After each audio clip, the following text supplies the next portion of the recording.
Should you be doing the legendary lost sectors or master lost sectors? Yes, if you are high enough level to do so. Should you waste an entire afternoon trying to complete just one of these? No. I highly recommend concentrating on power level, getting yourself leveled up, as this will make these legendary and master lost sectors so much easier. Now, what's the point of doing these lost sectors? Currently, right now, the new exotics, which are just helmets and gauntlets, that's important, by the way, we'll get to that in just a moment, they are not dropping in the world pool, as in they are not part of our exotic Ingram world loot, which means the only way to get them is by doing these legendary or master lost sectors. And not only do you have to do these super difficult lost sectors, you gotta do them solo. Yeah, which is why we're making a guide. I do want to mention though, before we get into this and start specifically talking about the MojoDesk 2A, all of these legendary lost sectors and master lost sectors have a specific armor type or armor piece that it drops. For instance, MojoDesk drops exotic head armor, which means you have an opportunity here to potentially get the Mask of Braskus or Precious Scars or Don Chorus. But not all lost sectors are created equal, because in the Forgotten Shore, there's another lost sector that can also be a master or legendary version of itself, but it only drops exotic leg armor. And as you notice, there is no new leg exotic armor pieces in Beyond Light. Now, if you're going for Stompies or Dune Marchers, obviously this is still a great option. But if you like me,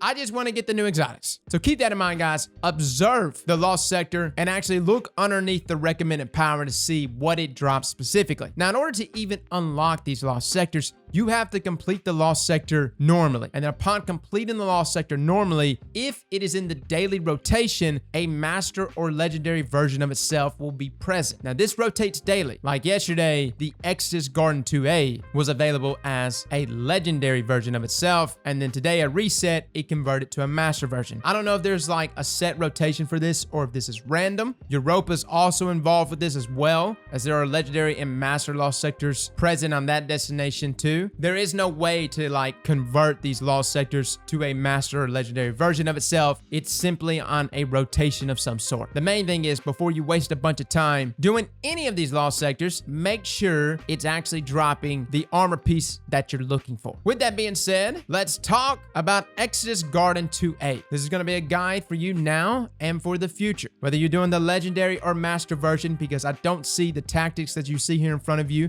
changing all that much. Pretty much going to be the weapons and loadouts that I'm going to be using for both of those versions. Although this is only the legendary version of it, because I am still only level 1219 or 1218, somewhere around there. Master version of this is a recommended power 1280. And I'll say, if you are more than 35 levels underneath the recommended, I would suggest not doing it. Do some power sources, get your power level up. This is going to make things much easier for yourself down the road. And again, like ordeals, you can continually keep doing these lost sectors over and over again. So if you get your level up, in the long run, it's going to be better for you, as you'll be able to complete these lost sectors more efficiently and quicker on top of that. Now, like Nightfall ordeals, the mechanics of these lost sectors are very similar. You have champions present, ranging between barrier, unstoppable, or overloads, and they're all equally annoying. However, killing all of them does allow you to platinum these lost sectors, thus increasing the drop chances of loot. Although, unfortunately, not guaranteed. Probably guaranteed more on the higher end. I completed this as a legendary and didn't get an exotic. It does state that exotic drops are rare on legend and common on master. And if we ever actually get a grandmaster version of this, there you go. But again, this is solo, and a grandmaster solo for these lost sectors sound like a nightmare. But let's talk about this. What are we using here to make this lost sector much easier on ourselves? First up, I am rocking Bottom Tree Sunbreaker. I love this subclass. It's my favorite subclass. One of my favorites because it keeps me alive by allowing me to regenerate health upon solar-based kills. And of course,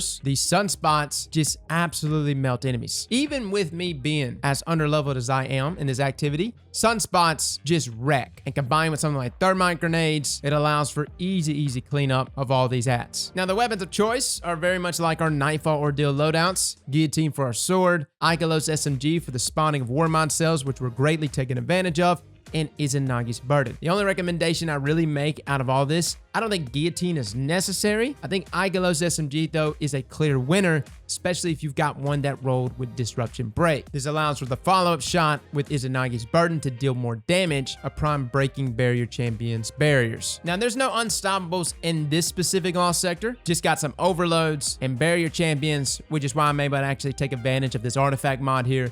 allowing me to stun these overload champions. Outside of that, let's talk about these Warmon cells while we're using it. Number one, they're just so good. Like, no matter what you're using Warmon cells for, whether you're using a suppression build, whether you're using like a damage build like you see here, hands down, take advantage of this. Some of my favorite things to do with these Warmon cell builds is to take like Rage of the Warmind, Wrath of Rasputin, and Burning Cells together with Global Reach. Put them together, and you are raining hellfire on your enemies every time you blow up one of these Warmon cells. Number one, it spawns a Warmon cell when you break a Warmon cell. With Wrath of Rasputin, Solar Splash damage final blows actually have a chance to create other Warmon cells, which allows you to have little mini nukes everywhere. On top of that, Rage of the Warmon adds an additional solar explosion to your single Warmon cell that you explode when you shoot it. And if you're rocking Burning Cells actually takes into account your subclass, thus allowing us here to spawn sunspots, which is what's decimating these enemies. Now, I know that sounds really great, but understand this build can apply to any class that you use. Bottom Tree Sunbreaker is just what I like to use with it, as it allows me to double dip back into my subclass. Regardless though, considering there is no limitations on these Warmon cells or even Charged with Light builds, and you can now slot them on exotic armor pieces, I beg you, please use these builds. Take you a few mods, slot a few of them on, try them out, and make adjustments depending on whatever activity you're going after. Now, the exotic that I was using on Titan, and this actually worked pretty decently well, Signs Ramparts, which allows me to shoot through my barricade. Now, I was taking advantage of this because everything in this lost sector can melt you so fast. So having Signs there with a barricade, even if it only lasts a couple of volleys of shots from enemies,